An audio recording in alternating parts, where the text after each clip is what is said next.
So hello guys, and here is your Alex DrPuppet Weber for another video today with a new series to my channel. Like I'm doing again podcasts, and today on the first edition of the Hold the Lane podcast, I'm joined by the Playable esports journalist Alicus. Hey Alicus, how are you doing? I'm great. How are you? I'm doing just fine. Just came home and up for talking about some controversial topics. Do you want to join me for that? Of course I do. I'm always up for controversial topics. That's what I live for. Alright, so today on the headlines are of course the new Reddit rules and the enemy history that they got an offer, like a really huge amount of offer, and now Braille CS Jacob Wolf wrote for the Daily Dot an article about the guy that made that kind of generous offer. So Alcos, where do we start? Will we start just talking about the Reddit rules, or do you want to go first on the Martin Shkreli thing? Well, I think it's the best way to discuss one is to discuss the other. The Reddit rules timing was, I believe, in my opinion, inspired by the whole CLG event with Braille. And this is partially a problem, mostly because in their rules they required posts to include clear, conclusive evidence when people are talking about rumors, when it concerns organizations, players, teams, or whoever. Now, this is of course troubling because it sets a standard for journalism, because it can be applied to journalism. They did not exclude journalism from it. It sets a standard for journalism that just shouldn't exist. A journalist should be able to use his credibility to be able to protect his sources when he reports on information like that. And the people are the ones that determine whether it should be upvoted to visibility or not. But they can't just require conclusive evidence. If they were to do that, I mean, courts don't do that. Courts allow journalists to protect their sources. So they're not going to try, like, they're not going to convince me that it's somehow for the greater good of the community that the only information that is shared is the one that can be legitimately proven. That's not the way you protect the community. That's the way you suppress information. So like as far as I understood the new rules, like you in this case Jacob would have need to leak the Skype screenshots, and of course something that you shouldn't actually do, like leak the Skype logs and stuff like that. But this rule would apply to that. Did I get this right? Did you get what part right exactly? Like in this certain case, like Jacob would have need to like leak the evidence, like he talked to some people, like they said a rumor, this is going around, like CLG has this kind of thing going around. Yeah, you would have to provide that to the Reddit moderators, like which you usually don't want to, right? You are also a journalist. Like when I get some rumors, or I chat with someone, or like I I break down the news, like for Alex Stitch that he will be subbing with TD. Nobody asked for my sources, and this new rule would apply the same for that. So I would have to do the same, leak my sources, which I actually don't want. Of course not. And if you do that, you're not going to be ethically satisfied with your work as a journalist. Sources confide in you. They trust you with information they give you. In return, you promise them the right to be anonymous. Yeah, this is the deal. This is the ethical right. If they were not sure that you could protect them, they would not give you this information. And for what it's worth, Reddit moderators are not exactly the definition of impartial authority. Let me remind everyone that they are volunteers on a random internet forum that just happens to be powerful and that just happens to be very significant for the community. But they are still unqualified volunteers that may or may not have their own agenda.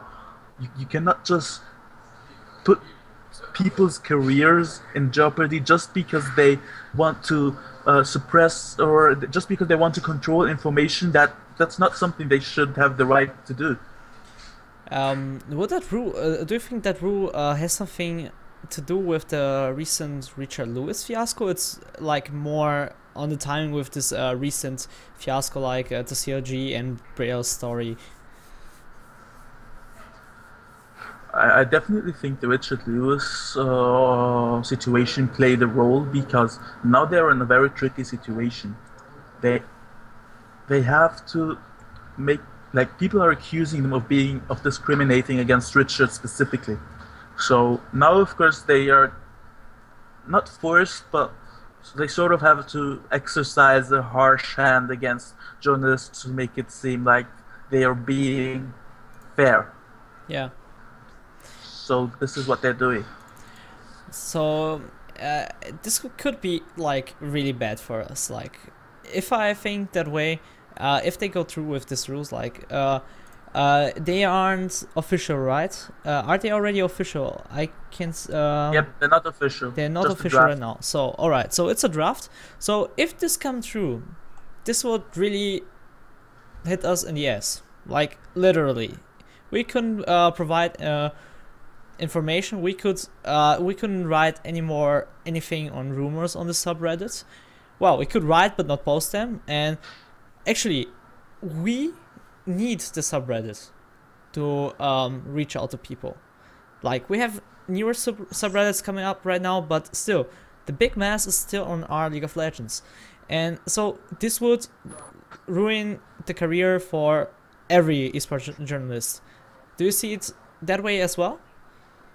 I see it that way as well, and I actually expressed my concerns in the topic for the subject, and the moderator responded to me, but he did not use his moderator tag. He said to me that they would make an exception for journalists. I replied to him telling him to highlight his post with the moderator tag. He ignored me.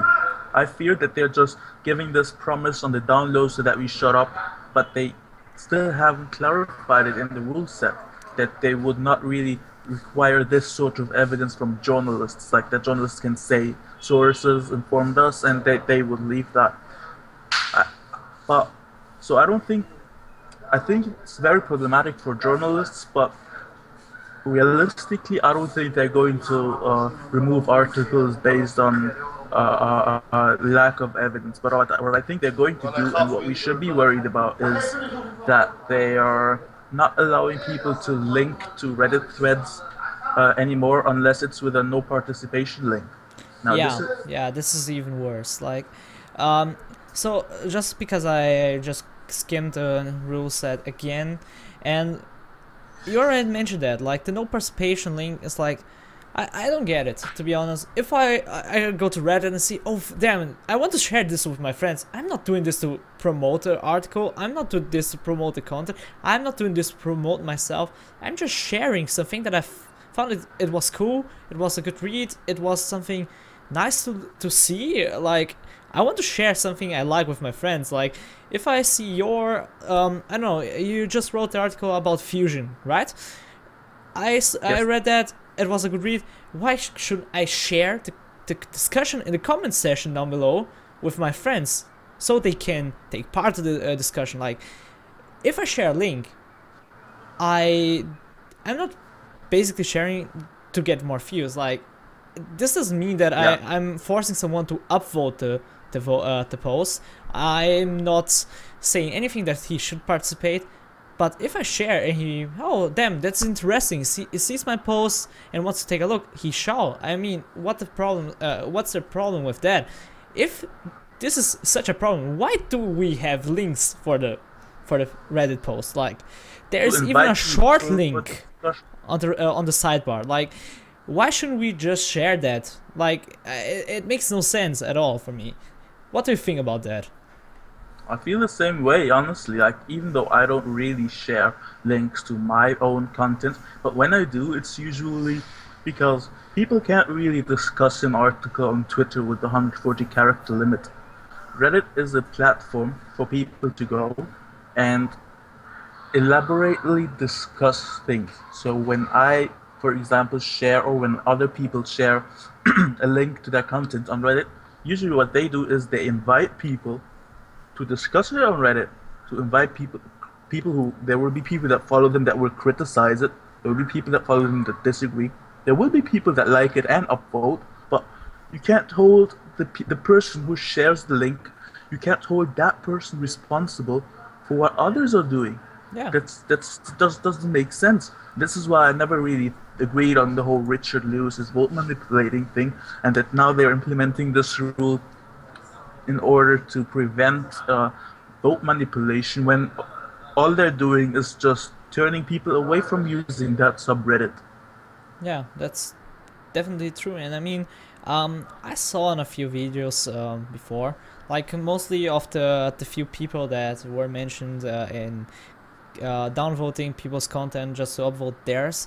I saw a few of them actually post in the YouTube section below that instead of discussing it on YouTube, because since YouTube use Google Plus to discuss things on the comment section, nobody uses it, they should just discuss on the Reddit thread. Why shouldn't they? I mean, it's so much better for someone that is interested in a discussion about a certain topic of the video, or it doesn't matter if it's a video on the content, to see what people want to share thoughts on, what people are liking to see, what it's the general opinion of the mass. Like, you're not on Reddit, the system of Reddit just makes so much better to see the general opinion of the people. Like, it's so good for us journalists if you want to take, oh, alright, the community is thinking that way, so maybe I should try to get more out of this idea. And this would just block interaction at all with the community. Not only for us, but also from the community to the community. What do you think should Reddit do instead of these two rules we just talked about? What should they do to avoid click manipulation, vote manipulation, and stuff like that? Nothing. All they have to do is find evidence that people are actually vote manipulating and then forward that to the admins, as is normal Reddit policy. The admins can actually check if people were vote manipulating, if the same IP was used, or if the same group of users keeps upvoting and downvoting a specific user's content. This is all very well documented. The admins have access to that information. They can prove it. And I think for an esports scene that is still trying to grow, I think we're just going backwards by not allowing people to share their content, because the moderators are so focused, so fixated on this possible vote manipulation that they disregard how important it is to have people come and discuss a topic. Some people don't have the time to be on Reddit 24/7 refreshing Reddit new just to see content. Some people don't have that. Some people specifically follow users, journalists, content creators, and they can't really express their opinion on a platform like Twitter, but they can do it on Reddit, where other people can share. Reddit is a place, Reddit promotes itself as a democratic platform for discussion. We help them. We promote Reddit when we invite people to discuss our content on Reddit. Yeah, it's something they should promote. It's something they should be happy. It's something they should happy about. It's something they should be supporting. Yeah, that's I don't think it was a reasonable decision at all. I think we're going backwards.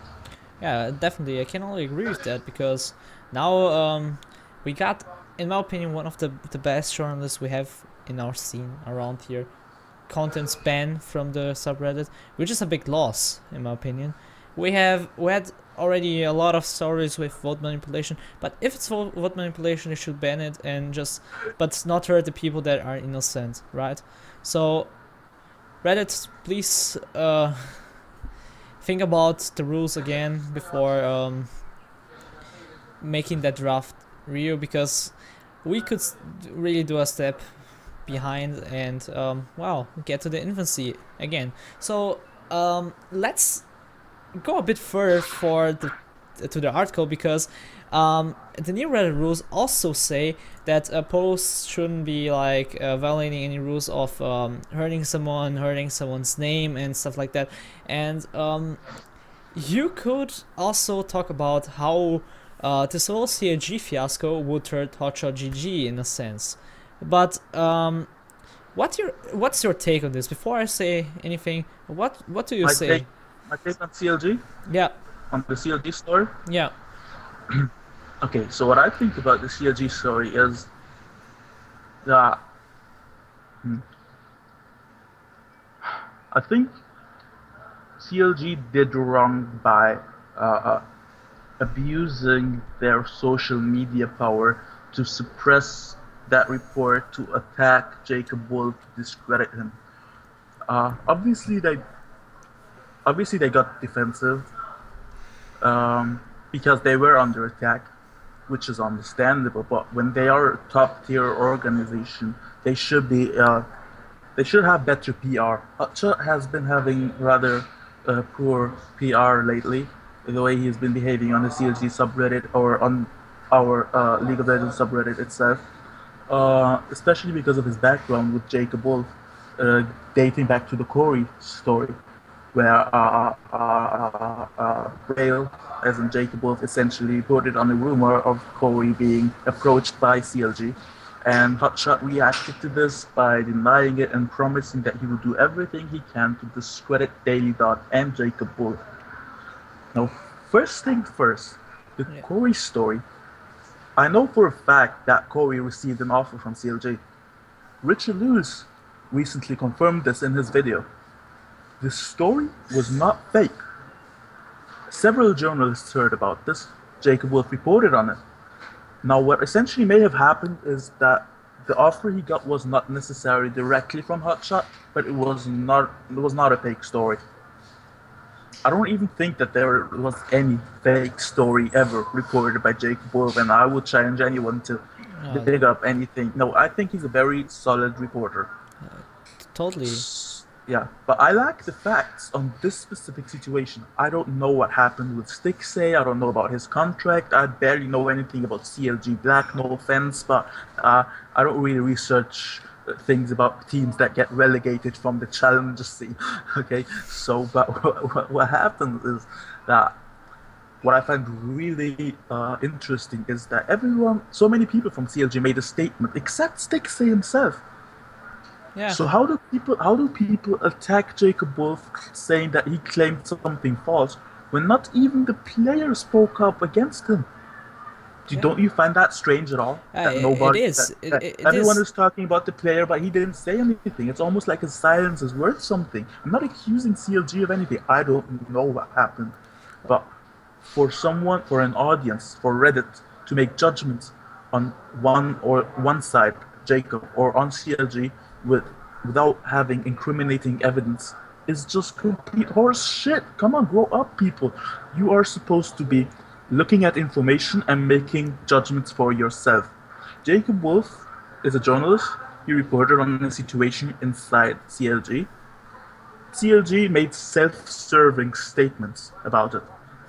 Generally in court, self-serving statements are inadmissible. CLG didn't even provide any sort of evidence that Jacob Wolf is lying. Yeah. They provided evidence that some logs may have been misleading, but essentially we don't know what happened. And people should just be looking at information for what it is, keeping it in the background, discussing it in a civil manner without having to. It doesn't need to be a bad guy. Hotshot doesn't need to be the demon. Hotshot doesn't need to be the asshole scammer. And Bray doesn't need to be the bullshit reporter who makes shit up for clicks. He doesn't even get paid for clicks. No. People need to just process information maturely, properly. There doesn't need to be a war between people. Like, come on. That's my opinion. I don't know what happened, but I don't think that any of the sides is 100% right. That's my opinion. Yeah, sure, and I can only agree to this because, well, first of all, we need to think that way. We have one side of the story, other side of the story, and there's a between, where mostly is the truth. Like, it's hard to say anything if we don't have actually we don't have both sides of the stories. In this case, we have the article about the rumors, and nothing of the truth. Like, Stixay is like a few weeks ago, he announced on Twitter that he won't be looking at social media at all to focus on studies and playing, which is totally fine for me, but still, he would need to do a statement or anything. Like, everybody from Misfits and CLG or previous guys that work with CLG did a statement with what they had experienced in the past, but not the two people involved, actually, which is actually, in my opinion, a bit sad, because it could be handled a lot better, easier, not only good for CLG or for Stixay, but for everyone else, because it's like turning into a really shitstorm on bad comments on towards Hotshot and CLG, and not only that, but also to Braille. And I feel sorry for him, because he's a good guy, he's a good journalist, and he's not doing anything wrong. He heard about the story, tried to get the best source out there about the topic. He's just a reporter in this case. He heard something and he's sharing what he heard behind the scenes with you guys. So you should not bash on him. He's not doing anything wrong. He's doing something for you in the end. It's not just about reporting what he heard. He does have a journalistic obligation to make sure that this is actually true. Yeah, sure. He says that and now you, as the reader, would have to either take his word for it, because that is why you read his articles. You consider this guy to be a reporter that you can trust. You trust this guy to know how to do his job. If you don't trust him to know how to do this job, that's fine. That's your issue, okay? But don't claim things when you don't have any evidence to back it up. You know, the ironic thing here is that the people that are attacking Jacob Wolf are doing exactly what they're accusing him of doing. You know, except there is no evidence that he did it, but the evidence that they're doing it is in public domain for everyone to see. Yeah. So that. And that's like I don't know. It's like, I think it's good that he still reported the CLG case and roster swap things, because I like CLG. I like the team. I actually like the org. Like, it's I don't have any bias towards them. I mean, I like CLG, the team. I used to support them, you know, until they. I mean, I already support Liverpool, so I think that's enough for my health. So, but in my personal experience with Hotshot, I might want to add this because it's useful. Hotshot doesn't really like cooperating with the press. Again, that is my personal experience. When the Scara situation happened, when Scara retired, I had that story. I had that information. I approached Hotshot about it. I even messaged him publicly on Twitter, and a lot of my followers can back up to that. And what he did was that 11 hours after I reached out to him, I saw the official CLG announcement about Scara retiring, and then he follows me and tweets and directly messages me asking, so what is it that you wanted to ask? But that is the problem here, you know. This is the problem that every journalist faces in this situation. You have a story, you want to make it balanced. You want to make the story balanced, so you try to get a statement from an organization, but the organization often tries to get, like, when they know that a journalist had this story, they want the clicks, and they want to be able to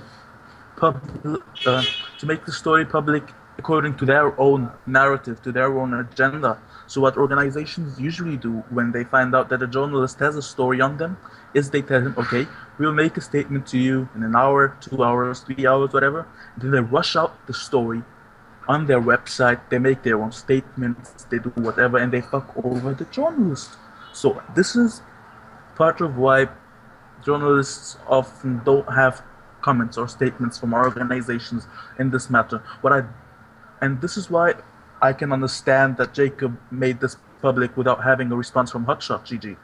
But what I do have to criticize here is that Jacob did not approach Sammy. Sammy is the manager for CLG Black, and I I asked her on Twitter and then I asked him on Skype, and both confirmed to me that he did not reach out to her. In his opinion, he was just reaching out to her superiors, which is Hotshot. But considering that he used her name in the article, like the only names mentioned in it were Hotshot and Sammy, as if they were the two, like technically they were the two people who people were attacking. So it was her right to have at least the chance to contribute with a statement. She never had that, you know. This is where I think he went wrong, and part of why this was a shitstorm. So I'm just trying to provide perspective. Like, even though he might have messed up in this little point, it's still understandable that he rushed out the story, because that is my experience with Hotshot GG.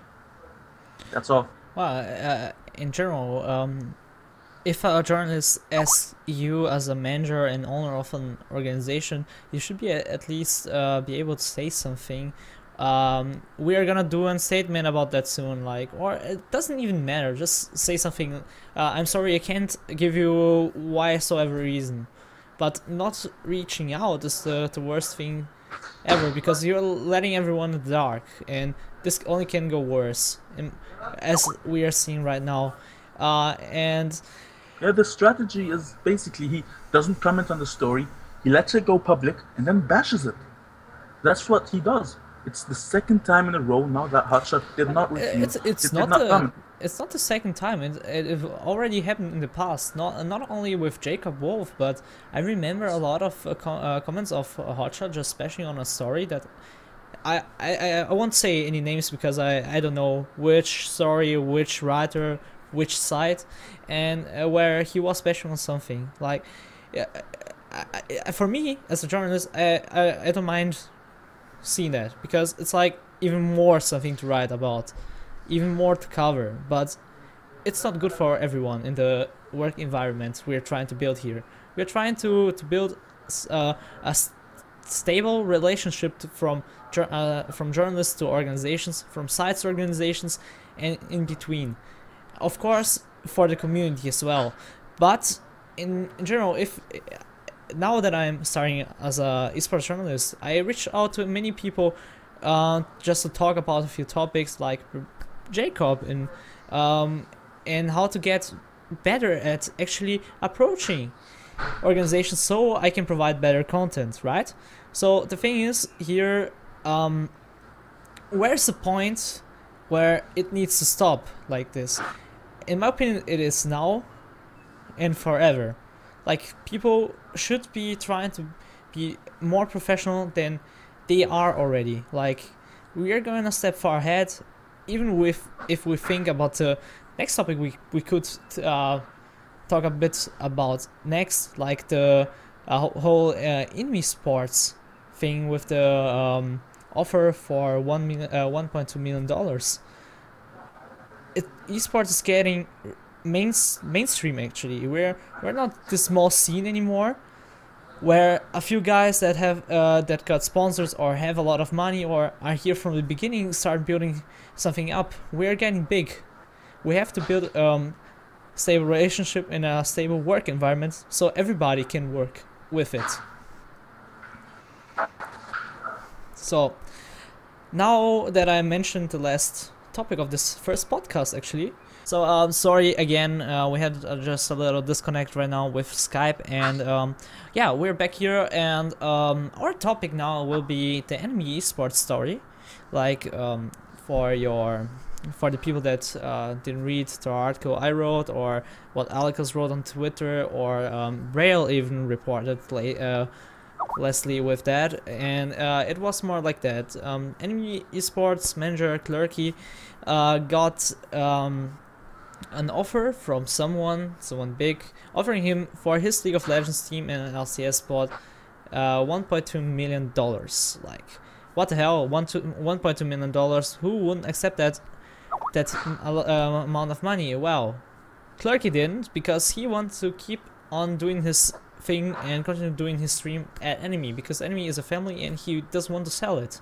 Simply like that. And the guy that wanted to buy Enemy Esports, well, Enemy Esports League of Legends team, just announced in an interview, or at least Braille report on that, and that he is building a challenger team now, and the guy is called Martin Shkreli. You talked to him, right? I have. What is your opinion on the whole situation? What do you think about this guy? Okay, I think this guy has a very interesting background. No one's going to deny this. People know that. I mean, this is a guy who was investigated by the SEC when he was 17 years old. Um, he has been at the top of his line of work.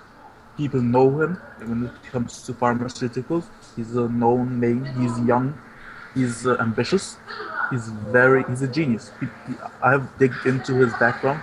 If you check his Twitter followers, you will notice that I was the first to follow him right after Fusion co-owner. Like I got to him before Braille did, even though Braille did break the even though Braille got the statement first. So I was digging into this guy for a while, and I know that people are going to be calling him shady and stuff, but realistically, there was no real incriminating evidence about him. In my personal conversations with him, I think the guy is he's well informed about esports. He knows about the teams. He knows about the players. He has a vision. He likes to get things done. He wants to win. For him, it's a hobby that he wants to invest into and enjoy. You know, for some people, for some people in his position, for them this is a great opportunity to enjoy life a little. Yeah. And this is what he's doing. Realistically, I want to make sure that people are aware that he's not really going to come to esports to try and scam people. I mean, there are so many other businesses, other scenes that he can just enter, invest into, and actually, get easy money from. Martin Shkreli is getting involved in esports because he wants to accomplish something. He wants to help esports grow. This is his goal. He has nothing really. I'm not going to say he has nothing to gain. Obviously, businessmen seek to gain, but from my conversation with him, this is his goal. He wants to enhance esports, and he will feel proud about it. All right, so yeah, that's what I actually thought about this guy. Like, I mean, it's nothing new that some rich guy is coming over to esports because he likes it and wants to invest in it. Like Fusion is a good example for that. I don't know much about the owner of Fusion, but the guy, it was like a hobby for him. Like, he wants to invest money in esports. He got into League of Legends and liked it, and so he just thought, well, why don't I build my team? I have the money for it. Let's have some fun now. Same goes for Gravity. Dolores is very passionate about esports. He is always on top of things. He has been doing great PR work for his team. He has hired a lot of, he's created a lot of job opportunities in Fusion actually, which is part of why I was really sad not to make it into the LCS, because this team has set an example in many regards. Their branding was good. Yeah. They had a content creation team. They would make videos analyzing their game, and like they had great designs. They had several coaches. They invested into analytical staff. They created job opportunities. They spent time and effort into connecting with the fans. They set an example for other teams in the LCS that frankly don't do this. I don't like how many teams are so disconnected from the fans. Yeah, streaming is great. You connect with the player, but I feel that teams should be following Fusion's example when it comes to communicating with your fan base and creating opportunities for the community. It's great. Team Liquid is doing this with their Liquid webpage, where they actually invite content creators to contribute to it, and that I hope more people follow this example. Yeah, that's definitely a good example, and actually I hope that Martin will go the same way. we can say anything for sure now. He's talking in talks with a lot of He's still putting his team well-rated. together. Yeah, he's still putting his team together, but as far as we know, he has been asking around known names from the challenger scene, and it can be a good team that maybe will get into the LCS, and if not, we have a good and maybe or good organized and good example organization right there. So like as we see, like now that esports is growing, it's like we have 4 guys like right now that are investing into esports for fun. Like we have Gravity, we have Fusion, we have this guy called Martin, and we also have Team Misfits. Like I talked a lot with Chris Badavi, the owner and manager of Misfits. He's a humble guy. Like he talks a lot and he praises so much of the confident decisions that his players were doing when he asked them if they want to join his project. Like he has a vision that will only work if they get into the LCS and they use this time to build up the thing. And they are trusting him so much that even Alex, he got offers from many teams. He got offers from TDK to sub in, and I don't have any sources on that, but it wouldn't doubt for me if they didn't even offer him to stay. It would be the logical reason, like for me. Yeah, see, they did. So, I mean, he wants still to play with Misfits. I can say this team will go places.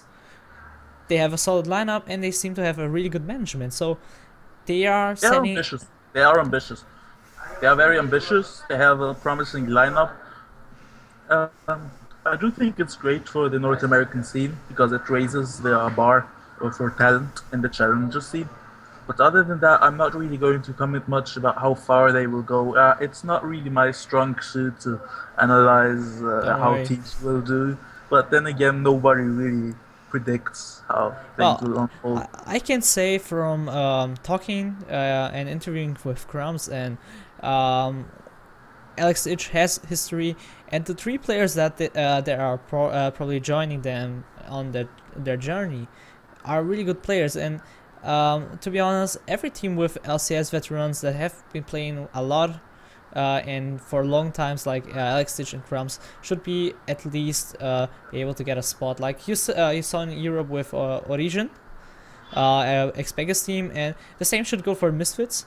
But still, Fusion is also the example that this can go out badly for not showing up when it matters, because they got to the point that they would qualify, but didn't do the little bit extra to qualify.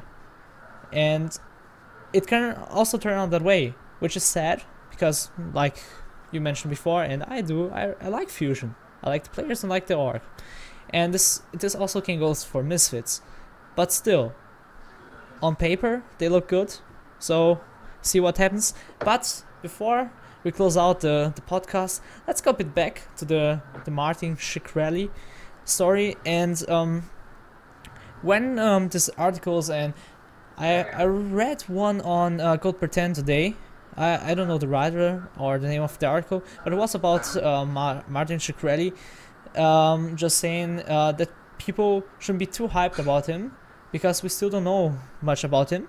Not only because of that, but still, all the past that he's bringing into this scene, if it tends to be true, which nobody can say it is not, or it is true, could open doors for the wrong spots for us in esports, which we still don't have the stability to deal with them if they tend to be true. So we shall be suspicious and wait and see what he will bring in the next few months or even the next year.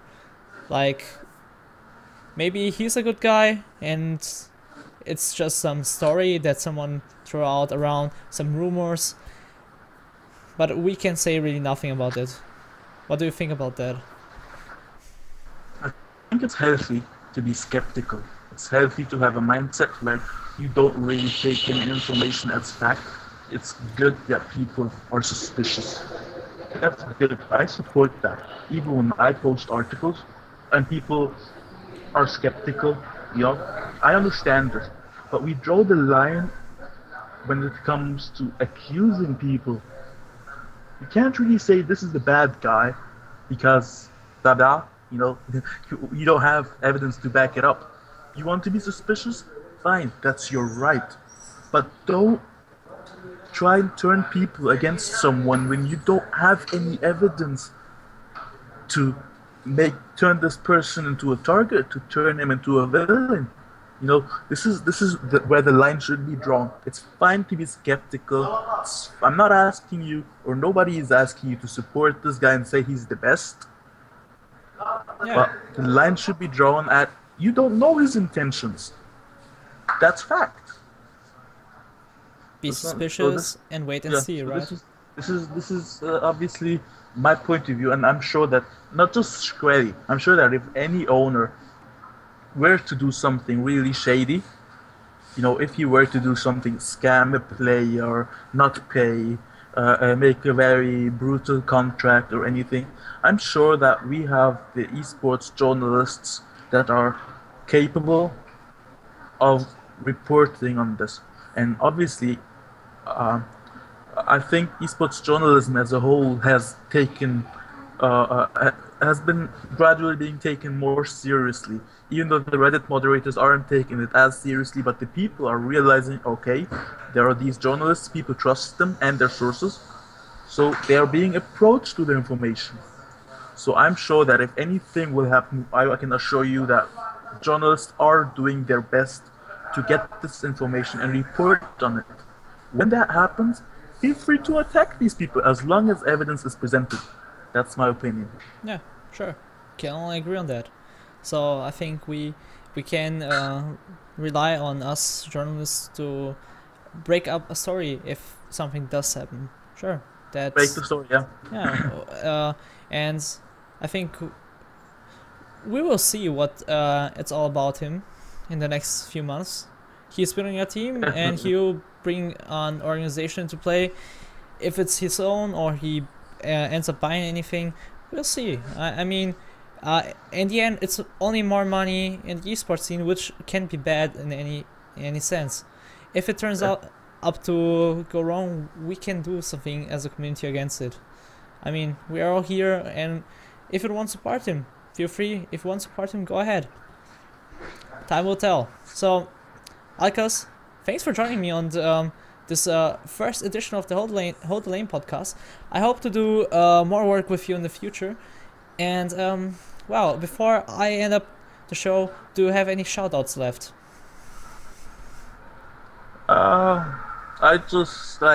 I'd like to thank you for this opportunity to come and join you here and discuss these topics. And I also do look forward to working together on future opportunities.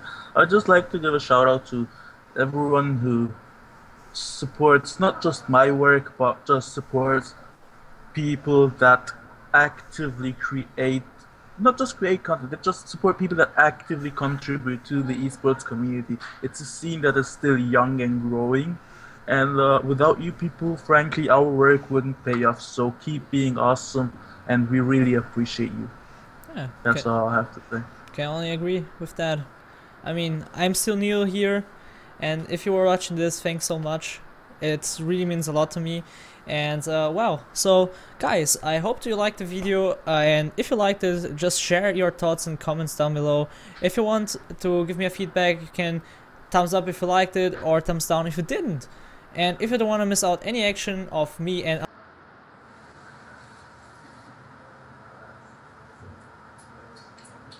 don't want to miss out the next video, just click on subscribe. So guys, this was for adios amigos, we see us on the next time.